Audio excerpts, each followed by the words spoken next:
One test broke my marriage. Another one revealed the truth. I want you to imagine something for a moment. Imagine holding a single piece of paper in your hands, just one piece of paper, and imagine that the words printed on that paper, cold, clinical, impersonal, have the power to erase everything you believed about your life. Not your name, not your face, not the child resting against your chest, but the trust, the belonging, the quiet certainty that the people sitting around you are yours, and you are theirs. Now imagine that in the span of 60 seconds, all of that disappears. That is where my story begins. The morning of that day was so ordinary it almost hurts to think about now. I was standing in my kitchen rinsing strawberries, the kind of mindless task that fills the spaces between bigger moments. My son Ethan was in his high chair, swinging his little legs the way he always did when he was perfectly content, humming something tuneless and sweet, a song only he knew the words to. He had yogurt smeared across his cheek, and when I leaned in and wiped it away, he laughed so hard his whole body shook. That laugh, I can still hear it. It was the most honest sound in the world. My phone rang. It was my husband Marcus. His voice when he spoke was not cold exactly, but it was tight in a way I recognized without being able to name. He told me to come to his mother's house that evening for a family dinner. 6 o'clock. Everyone would be there. I told him I thought it was short notice. He said his mother had just put it together and that it was important. There was a pause after that word. Important. A small one, barely noticeable, but I noticed it. I said okay. He hung up before I could ask anything else. I stood there for a long moment after the call ended, the silence in the kitchen suddenly feeling louder than it should have. Ethan reached for another strawberry, completely unaware that something had just shifted in the room. I told myself not to read too much into it. My mother-in-law Diane was known for her last-minute gatherings. She liked control. She liked being at the center of things. This was not unusual. But his voice stayed with me in a way I could not shake, a small, cold stone sitting in the middle of my chest all afternoon. By the time I pulled into Diane's driveway just before 6, I noticed immediately that every car was already there. Marcus's car, his sister Karen's, their uncle's truck, even his cousin's beat-up sedan that only came out for significant occasions. My hands tightened on the steering wheel. Ethan clapped from his car seat, delighted by the change of scenery, completely unbothered. I lifted him onto my hip, walked up the front path, and before I could even knock, the door opened. Diane stood there, no smile, no warmth, just a single step back and 2 words. Come in.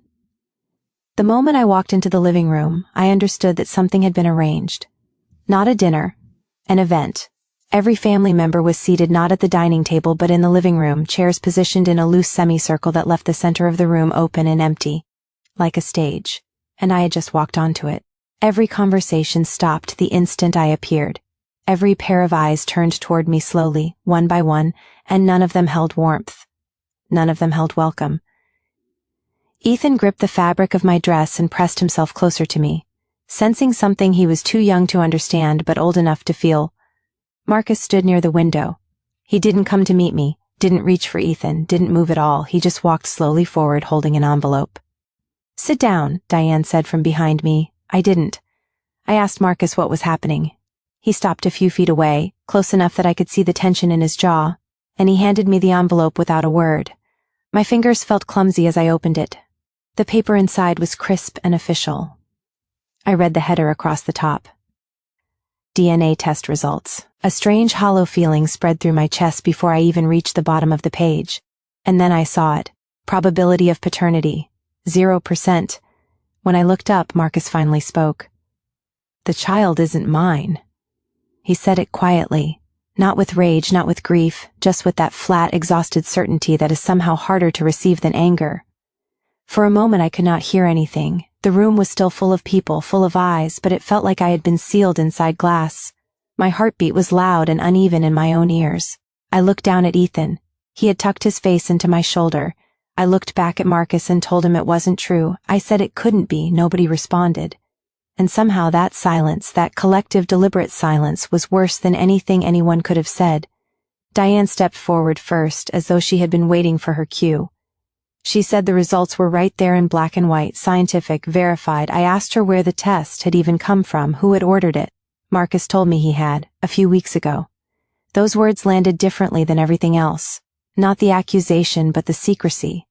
The fact that he had been carrying this suspicion around for weeks, had gone behind my back to gather evidence against me, had said nothing, asked nothing, given me no chance to speak before he had already built his case. I told him I had never been unfaithful. I said it plainly and directly without wavering. I said it and I meant every syllable, but the room did not shift. No one exhaled with relief. No one looked at each other with doubt. Instead, what moved across their faces was something that turned my stomach, a kind of satisfied skepticism, as though my denial was not only expected but proof of something. Karen said quietly that tests don't lie. Their uncle leaned forward and asked if I expected them to believe it was a lab error. Diane looked at me with eyes so composed they frightened me, and said she had raised her son to be many things, but a fool was not one of them. The whispers began then, low and constant, the kind of commentary people think you cannot hear when you can hear every word. She seemed so nice. I always thought something was off. Poor Marcus. I stood in the center of that room and felt myself being erased piece by piece right in front of the people I had spent years trying to belong to. I turned to Marcus one more time, not with anger, with something quieter than anger. I asked him if he truly believed what they were saying about me. He didn't answer right away. He looked at me for a long moment and then he said he didn't know what to believe. And in that pause, in that honest and devastating pause, I got my answer. Not because he accused me, because he didn't defend me, because standing there while his family dismantled me was its own kind of choice, and he had made it. Diane stepped forward again, her patience visibly spent. She said this had gone on long enough and that I had embarrassed the family enough for one evening. Something in me went very still, not broken, not panicked, still. I straightened slowly and I looked at her and I said I hadn't embarrassed anyone. That they had done that themselves. Her eyes narrowed. And then came those words again, the ones that had been building since the moment I walked through the door. Get out of my house. Final. Absolute. The kind of sentence that closes a door from the inside. I looked around that room one last time. At the faces I had cooked for, celebrated with, sat beside at holidays and birthdays and Sunday dinners. At the man I had trusted with every part of myself. And then I nodded. Just once. Okay, I said softly. I turned toward the door. My hand had just reached the handle when the door opened from the other side, and a man I had never seen before stepped in from the evening air. He paused, looked around the room calmly, his eyes landing briefly on the paper still clutched in my hand, and then he spoke. I believe we need to talk about that DNA test. Nobody moved. Nobody spoke. The man stood just inside the doorway, composed and unhurried, like someone who had arrived exactly when he meant to. He introduced himself as Daniel Reeves, a case coordinator with North Valley Diagnostics, the same laboratory that had processed the test. Diane immediately told him this was a private family matter. He didn't flinch. He said he understood, but that there had been a complication regarding the sample processing and he was required to notify all involved parties. That word, complication, fell into the room like a stone into still water. Marcus asked what kind of complication. Daniel explained that there had been a chain of custody discrepancy, specifically a labeling error that occurred during sample intake, which had been flagged during an internal audit completed earlier that same day. Karen said it sounded like a convenient excuse. Daniel said it was a documented procedural error with a full paper trail, and that when protocols are breached in this way, the result cannot be considered valid, not medically and not legally. The certainty that had filled that room like concrete began, almost imperceptibly, to crack. Marcus asked what happened now. Daniel reached into his folder and produced a second document. He said the laboratory had conducted an expedited retest using verified samples and corrected labeling procedures from start to finish. The room went very quiet. I held Ethan a little tighter. He had gone soft and drowsy in my arms, his warm weight the only solid thing I could feel. I asked Daniel what the retest showed. He looked at Marcus first, and then he looked at me. And then he said it. Probability of paternity, 99.99%. Those words didn't arrive like a thunderclap. They settled. They sank down slowly into the room the way the truth always does when it has been kept out too long, heavy and undeniable, filling every corner. No one celebrated. No one apologized immediately. The people who had been so quick to judge stood in the wreckage of their certainty and had nothing to say. Karen's arms, which had been crossed tightly across her chest all evening, dropped to her sides. The uncle stared at the floor. Even Diane, composed and commanding Diane, looked shaken for the first time I had ever seen. Daniel left his copies on the coffee table, thanked the room quietly, and walked out. The door clicked shut behind him, and we were alone again. Marcus picked up the second report and read it slowly, as though he needed to read it multiple times before it became real. 99 by 9, he murmured. He wasn't reading it to the room. He was reading it to himself. I didn't move toward him, because the distance between us in that moment was not the length of a room. It was something much deeper and much harder to cross than that. He looked up at me eventually, and for the first time since I had walked through that door, he really looked. Not through me, not past me, not at me the way you look at a problem you are trying to solve. He looked at me the way you look at someone you have wronged and know it. "I'm sorry," he said, just those 2 words, and I asked him quietly whether he actually was, whether he understood what he had done, not just tonight but before tonight, in the weeks he had spent gathering evidence against me in secret, in the choice he had made to bring me here, in every moment he had stood silent while his family tore me apart in front of him. He didn't defend himself. He said he had let his fear turn into suspicion, and his suspicion turn into something he could no longer control. He said he had let the voices in that room get louder than mine. He said he had stood there and watched them treat me as though I didn't belong, and he hadn't stopped it. And he knew. I could see that he knew. Not just that the test had been wrong, but that something far more important than a test result had been broken. Diane spoke then, not the way she had spoken earlier, not with that blade-sharp authority she wore like armor. She spoke carefully, measuring each word. She said that if there had been confusion, it was because the situation had raised what she called reasonable concerns. I let out a slow breath. I told her that her son had doubted me, and instead of questioning his doubt, she had supported it. She said she had been protecting her family. I asked her whether that meant I wasn't part of it. That stopped her. Something moved across her face, something less certain, something almost human. But it passed before it could become anything more. I told Marcus I was going home. He asked me to stay, said we could talk it through, figure it out together. I told him I would talk. But not there, not in that room, not in front of an audience. Not for the benefit of people who had already decided. I told him this was not a misunderstanding we could laugh off over dinner. This was about trust. And right now, I said, trust is not something I feel. He asked me what that meant. I told him it meant that he had a decision to make, that he needed to decide whether he wanted to come back and rebuild something real, or whether he wanted to pretend this hadn't broken anything. Because it had broken something, and we both knew it. I picked Ethan up from the floor, settled him on my hip, and walked to the door. No one called after me. No one told me to leave this time, and no one told me to stay.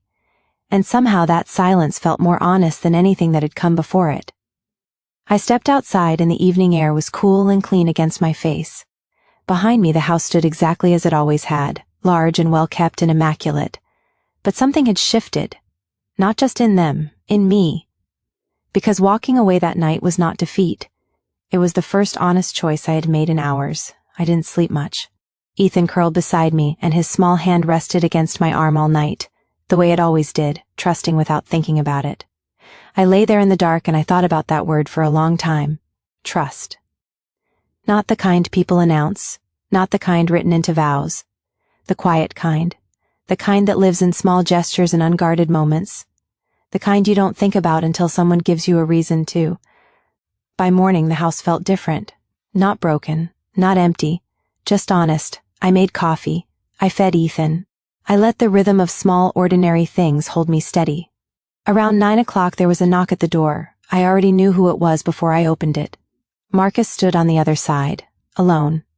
No mother beside him, no sister, no family to speak for him or stand behind him. Just him. He looked tired in a way that had nothing to do with sleep. The kind of exhaustion that comes from truly reckoning with something, from looking at your own choices and not being able to look away. He asked if he could come in. I stepped aside and let him. He walked in slowly, his eyes moving around the room, taking in the familiar things, the couch, Ethan's toys scattered across the floor, the small evidence of the life we had built. And then Ethan looked up from where he was playing, and his whole face opened up with joy. Dada. That word. That one simple word from a child who knew nothing of tests or verdicts or broken trust. Just his father, standing in the doorway, and the uncomplicated love of a toddler who hadn't been taught yet to withhold it. Marcus stopped. Just for a fraction of a second, and then he crouched down and Ethan came to him without any hesitation, the way children come to the people they love, all arms and no conditions. Marcus held him and closed his eyes, and I watched the two of them, and I thought, this is what was almost lost. Not just me, all of it. Every ordinary morning, every tuneless song, every yogurt-smeared cheek, and every laugh that fills a room with something you cannot name but cannot live without. After a while, Marcus stood, still holding Ethan, and he said he didn't deserve how easy that had been. I told him he was right. He said he knew that sorry wasn't enough, but that he was sorry, not just for the test and not just for that night, but for all of it. For the weeks of silence, for the suspicion he had carried and nursed without once coming to me, for standing still while his family said things to me that no one should ever say to someone they are supposed to love. He said he had let his fear make him a stranger. He said he had watched the people in that room treat me as though I didn't belong, and he had not opened his mouth once. He said he didn't want to be that man, and he meant it. I could hear the difference between an apology offered to end a conversation and an apology offered to begin something harder. This was the second kind. I told him I wasn't going to pretend it hadn't happened. I told him the trust between us was not going to come back all at once, that it would come slowly or not at all, and that it would be earned and not assumed. I told him I wasn't offering forgiveness. I was offering a beginning. He said that was enough, and the way he said it, without rushing toward it, without relief, told me that he understood what a beginning actually costs. Later that week we sat with Diane. Not dramatically. No raised voices and no long speeches. Just a conversation, uncomfortable in all the ways honest conversations are. She didn't cry and she didn't become someone entirely different. But she looked at me across the table and she said that she had been wrong to judge before she understood. For her, those words were enormous. They didn't erase the moment, but they acknowledged it. And sometimes that is where healing begins. Not in the grand gesture, not in the loud declaration. In the quiet, difficult, costly moment when someone chooses honesty over pride. Weeks passed, then months. Trust didn't return the way it had left, all at once and without warning. It came back in increments. In conversations that didn't get avoided. In questions asked instead of assumed. In the daily small choice to extend belief to each other again and again, knowing it could be broken again and choosing to extend it anyway. And one evening I sat at a dinner table surrounded by those same faces, and I felt something I had not expected to feel. Not forgiveness exactly, not forgetting, something closer to understanding. That people are capable of being terribly wrong about someone they love, and still capable of coming back from it, if they are willing to look honestly at what they did. Ethan grew. He learned new words and new songs and new ways of laughing that knocked the breath out of me every single time. He never knew about the night in that living room, the semicircle of chairs, the paper with the numbers, the finger pointed at his mother. He never knew, and I hope he never will. But I know, and Marcus knows, and in a strange way that knowing became the foundation of something more solid than what had come before it, because it was real, because it was chosen, because it had been tested and had not completely broken. If you have ever stood in a room full of people who should have known you and felt completely unknown, then you understand something that cannot be easily explained. The loneliness of being doubted by those who are supposed to believe you is a particular kind of pain. It doesn't announce itself, it settles quietly and stays. But so does truth. Truth has a way of finding the surface eventually, no matter how long it takes, no matter how many people try to hold it down. And when it does, it doesn't arrive to make you feel vindicated. It arrives to show you clearly who the people around you really are, and to give you the choice of what to do with that knowledge. I chose to stay, not because I forgot, not because the hurt disappeared overnight, but because I watched a man look honestly at his worst moment and decide to become someone better. And I decided that was worth something, that it was worth building on. That love, real love, is not the absence of failure. It is the willingness to stand in the rubble of it and ask what can be made from what remains. Trust is not a feeling, it is a practice. It is something we build carefully, one honest moment at a time.